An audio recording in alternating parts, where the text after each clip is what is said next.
Era una tarde gris cuando el mundo dejó de girar. El sol, que solía brillar sobre las tierras de Raetel, desapareció sin previo aviso, dejando al planeta sumido en una oscuridad antinatural.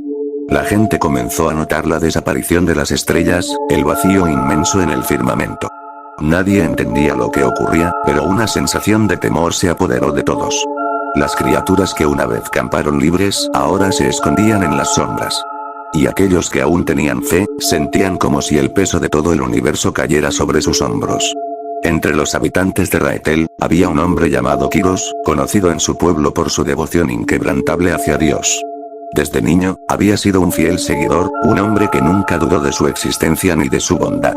Sin embargo, esa fe inquebrantable fue lo que lo condujo a lo que nadie jamás habría creído posible: la muerte de Dios.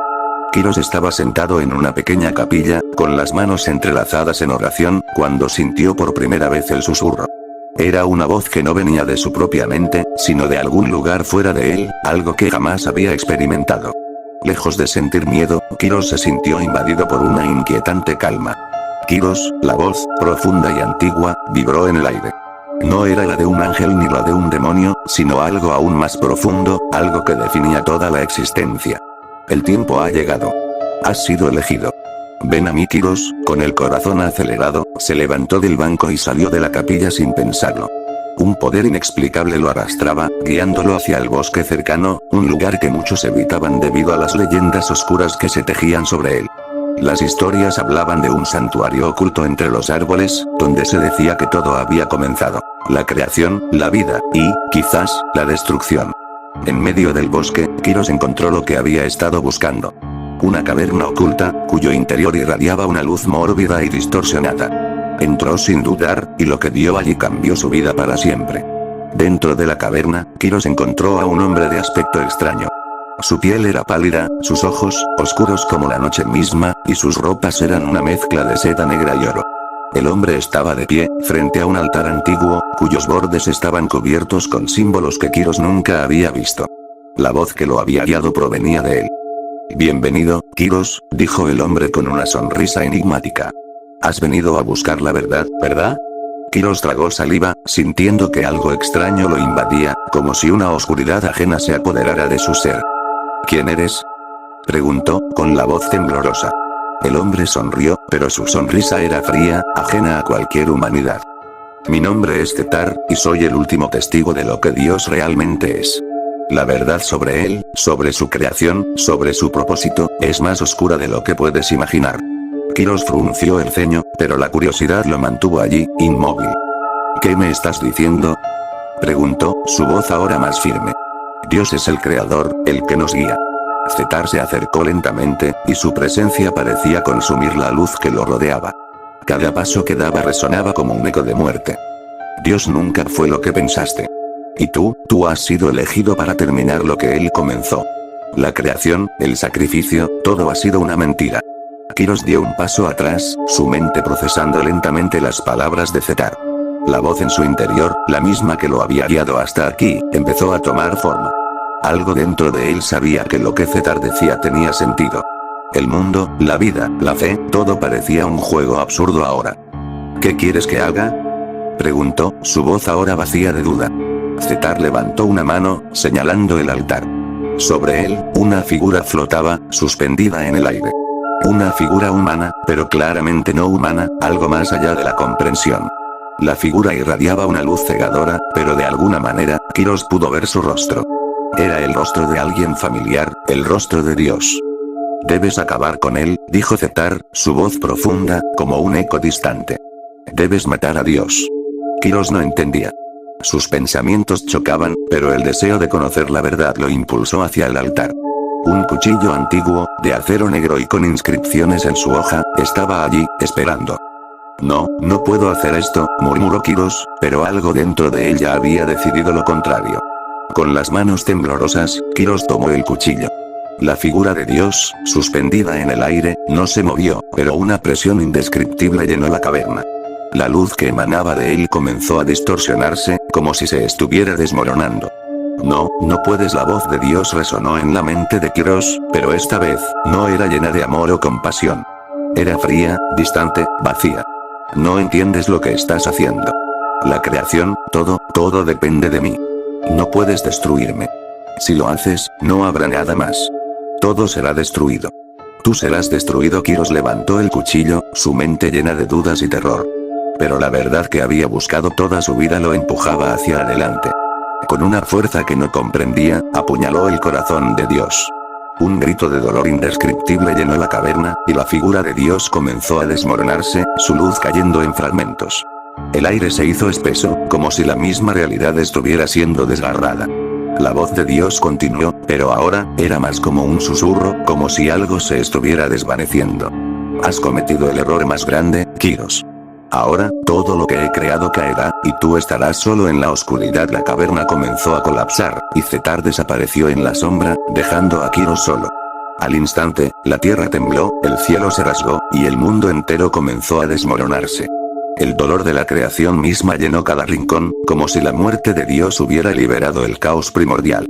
Kiros cayó de rodillas, mirando las estrellas desapareciendo una a una. Los cielos se partían como una tela rota, y el vacío absoluto comenzaba a devorar todo. La vida, el universo, la fe, todo se desvanecía, y con ello, Kiros entendió que ya no había retorno. Al matar a Dios, había sellado su propio destino y el de todo lo que conocía. Dios no muere, murmuró para sí mismo, mientras la oscuridad lo envolvía.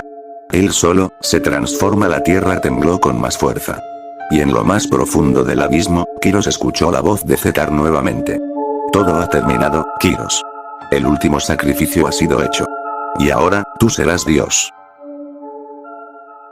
En los comienzos, cuando separé la oscuridad de la luz, hice una elección de observar, de no intervenir más allá de los límites de la creación misma. La humanidad, entonces, no era más que una chispa entre las estrellas, una esperanza en medio de un vasto vacío. Pero en algún punto, en la fractura del tiempo y del amor, las criaturas nacidas de mis manos comenzaron a elegir otro camino. Al principio, sus actos de crueldad fueron silenciosos, pequeños. Un pensamiento oscuro, un desliz, una mentira. Creí que esos momentos serían efímeros, corregidos por la conciencia de cada alma. Pero esas oscuridades fueron creciendo, acumulándose en una amalgama de odio y miedo. Y con cada acto de maldad, una sombra más se unía al tejido del universo. Ahora, aquellas criaturas, nacidas del odio, caminan entre ustedes, y en ocasiones, incluso a mí me horrorizan. La humanidad, desconocedora de estas entidades, les ha dado nombres: demonios, espíritus, terrores nocturnos. Pero lo que ven son solo reflejos. La verdadera esencia de estos seres existe en una realidad que apenas pueden comprender. A veces se acercan a la visión de alguien en una noche solitaria, escondiéndose en los rincones oscuros de su habitación, a veces aparecen en pesadillas que parecen reales. Pero lo cierto es que siempre han estado allí, esperando. Y yo los siento, susurrándome, desafiándome a que los expulse. Sin embargo, son un fragmento del libre albedrío, y el destino de cada alma. En las profundidades de la creación, estos seres buscan las almas que han caído en la desesperación y la maldad, alimentándose de su dolor, atormentándolas con visiones de terror que exceden toda pesadilla humana. He intentado hablarles, incluso entenderlos. Pero el horror que emanan es insondable, y su respuesta siempre es el silencio o el eco de un grito que ninguna voz mortal podría reproducir.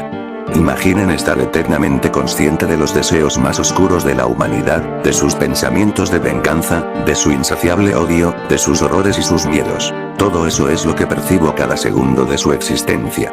Y aquellos que alimentan a las sombras, esos monstruos, aumentan en fuerza, se vuelven más osados, y comienzan a cruzar umbrales que jamás debieron tocar. En las noches más oscuras, ellos llegan, arrastrándose como sombras detrás de sus hijos mientras duermen, susurrando pesadillas en sus oídos.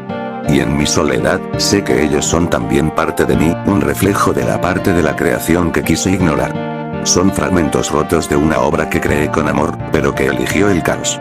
Y aún sabiendo esto, cada vez que uno de estos seres se alza en la oscuridad, siento una fractura, una herida en el mismo núcleo de mi ser.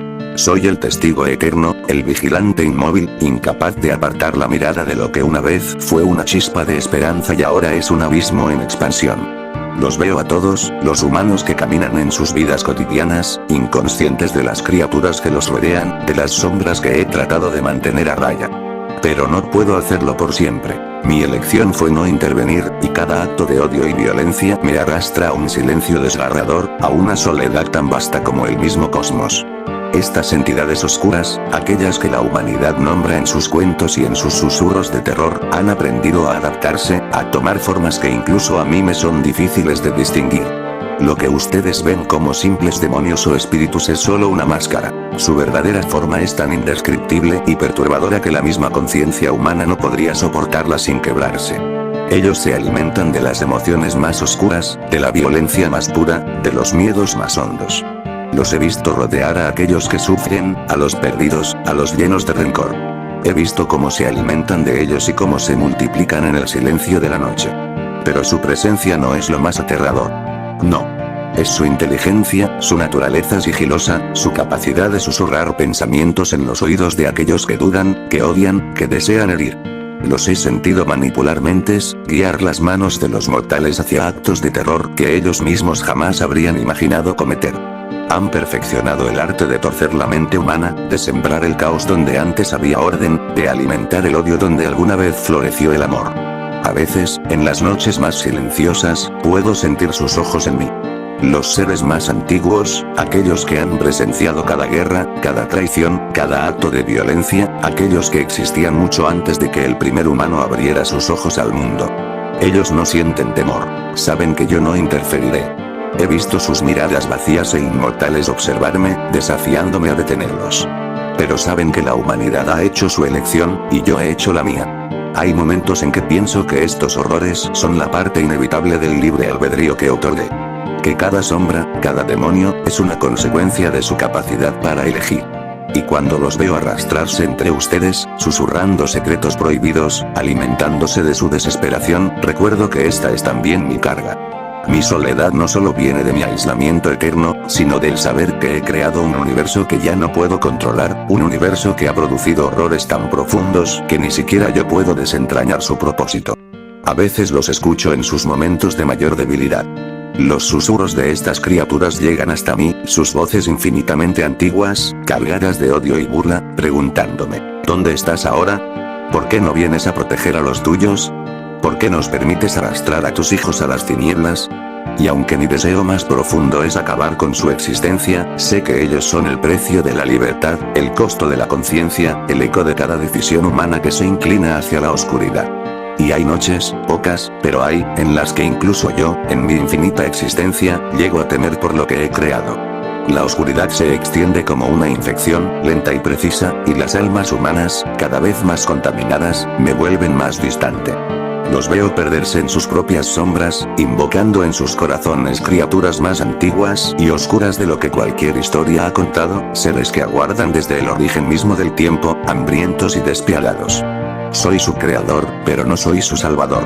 Soy el testigo de su sufrimiento y de su caída. Soy aquel que observa desde las alturas y siente, cada vez más profundamente, el abismo creciendo dentro de mí, un reflejo de la oscuridad que ahora permea todo lo que he hecho.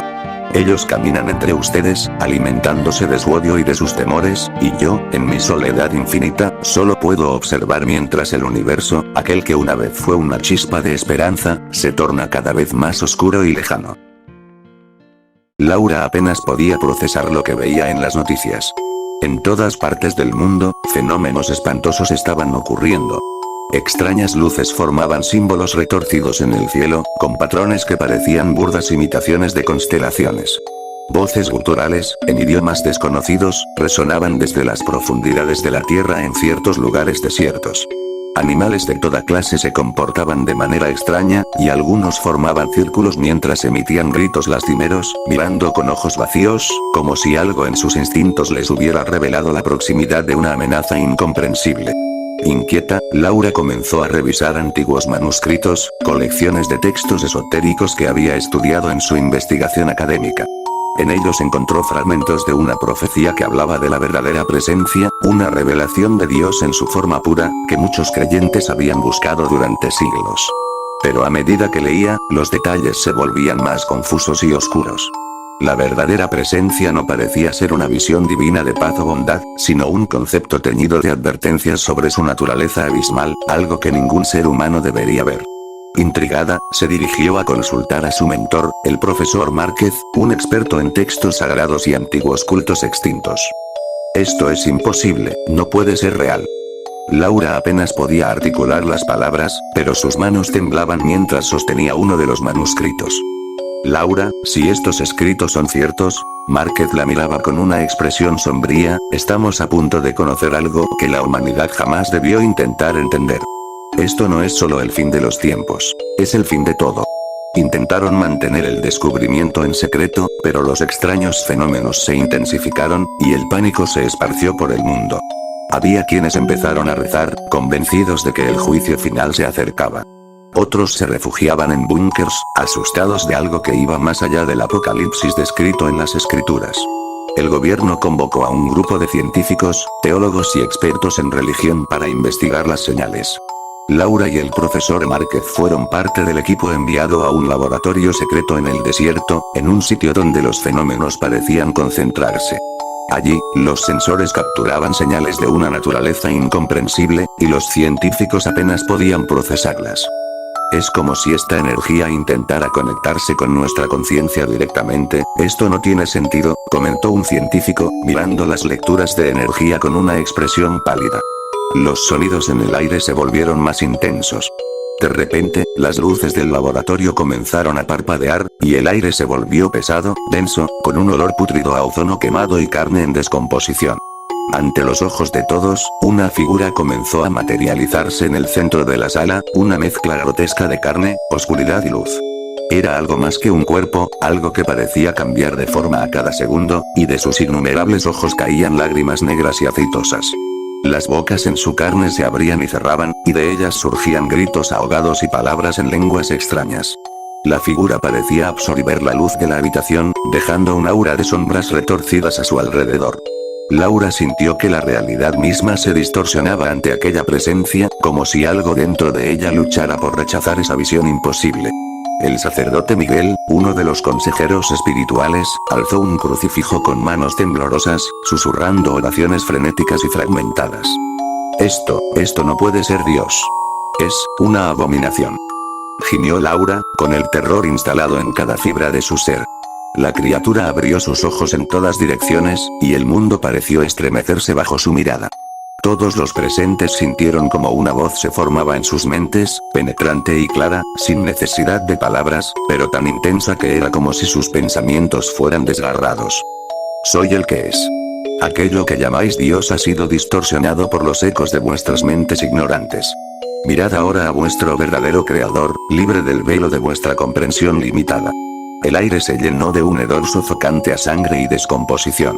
Algunos de los presentes comenzaron a retroceder, balbuceando incoherencias. Uno de los científicos cayó de rodillas, con los ojos en blanco, incapaz de soportar el peso de aquella revelación. Laura sentía que cada palabra resonaba en su cráneo, como si estuvieran siendo escritas a fuego en su mente. Esto no puede ser real, murmuró Márquez, mientras intentaba apartar la vista, pero algo en la criatura lo atraía de manera enfermiza. La criatura, con su mirada vacía, parecía estudiar al sacerdote que sostenía el crucifijo. ¿Crees que tus palabras y símbolos tienen algún sentido? La voz mental del ser llenó la sala con un eco que resonaba en cada mente, impregnando el aire de un miedo sofocante. No soy ni bueno ni malo. Soy más antiguo que vuestro miedo, más vasto que el concepto de lo divino que habéis creado. Vuestra existencia es un error fugaz. Nada más. Laura intentó apartarse, pero sus piernas no respondían. Todo su cuerpo temblaba, pero algo en su interior la impulsaba a continuar preguntando, aunque supiera que cada respuesta la llevaría más cerca de la locura. ¿Por qué nos muestras esto? Logró murmurar, sintiendo que su voz se perdía en la oscuridad de la sala. ¿Qué deseas de nosotros? La criatura rió, y esa risa sin sonido se sintió como un peso en sus mentes, una risa que desmoronaba cualquier esperanza de comprensión o consuelo. No deseo nada. Solo vine a mostrarles la verdad. A que comprendan, antes del final, que todo lo que han hecho, todas sus creencias y esperanzas, no son más que polvo en el vacío. Y que, al final, todos volverán a mí, al olvido. Los presentes sintieron cómo el significado de esas palabras se clavaba en sus mentes. No había redención, ni propósito, ni esperanza. La existencia misma era solo un accidente, y su destino final era el olvido absoluto. El ser los miró una última vez, y cada uno de ellos sintió como si la piel se les despegara de los huesos bajo aquella mirada. Cuando la criatura se desvaneció, dejó a los testigos en un abismo de desesperación, en el cual las voces y las imágenes de lo que habían visto se repetían una y otra vez en sus mentes. Los días pasaron, y los que sobrevivieron a la visión empezaron a experimentar un cambio. En las sombras de sus hogares, veían figuras que parecían vigilarlos. Oían susurros de palabras incomprensibles cuando intentaban dormir, y sus sueños se llenaron de visiones de mundos imposibles, donde seres retorcidos clamaban por el regreso de aquel dios oscuro y monstruoso. Laura intentó retomar su vida, pero el sentido de ser observada era constante, y el peso de la revelación se convertía en una carga cada vez más pesada. En un intento desesperado, volvió a revisar los manuscritos antiguos, y encontró una advertencia en uno de ellos que había pasado desapercibida antes. Aquellos que vieran el rostro verdadero de Dios serían consumidos por la locura y se convertirían en heraldos del horror absoluto. Uno por uno, los testigos de aquella visión comenzaron a perder la cordura. Intentaron advertir a otros, pero sus palabras no eran más que fragmentos inconexos, y sus mentes empezaron a descomponerse, llevando a quienes los escuchaban a compartir su desesperación. Pronto, la humanidad comenzó a experimentar los efectos del horror. La gente en todo el mundo empezó a hablar en lenguas extrañas, a anunciar el olvido, un fin inevitable que se acercaba como una enfermedad que avanzaba sin detenerse. Nadie estaba a salvo de la revelación. Los líderes intentaron restaurar el orden, pero el terror era como una plaga que infectaba las mentes, haciéndolos incapaces de frenar su avance. Aquellos que aún tenían la cordura suficiente para entender lo que estaba ocurriendo comprendieron que el final estaba cerca. El cielo comenzó a oscurecerse, y las estrellas desaparecían una por una, tragadas por una sombra infinita que crecía lentamente, como un manto de olvido. Finalmente, el día en que el cielo estaba completamente cubierto de oscuridad, Laura subió a una montaña, y miró el vasto y negro vacío que ahora era el universo. Miles de personas se reunieron a su alrededor, buscando respuestas en ella. Con lágrimas en los ojos, Laura miró a la oscuridad y habló en un susurro apenas audible. No queda nada. Nuestra existencia fue solo un parpadeo en la nada, y ahora, el olvido nos reclama. Una presencia descendió del cielo, vasta y retorcida, llenando el aire con su hedor de carne pútrida y descomposición. Su tamaño era inimaginable, cubría el horizonte y proyectaba sombras en cada rincón. Con sus miles de ojos vacíos y bocas abiertas en silencio, el ser miró a la humanidad por última vez. Ahora, regresad al silencio eterno. Y así, el mundo se desvaneció en el olvido, dejando tras de sí un vacío absoluto, un universo en el que la última chispa de existencia había sido consumida por el fin eterno.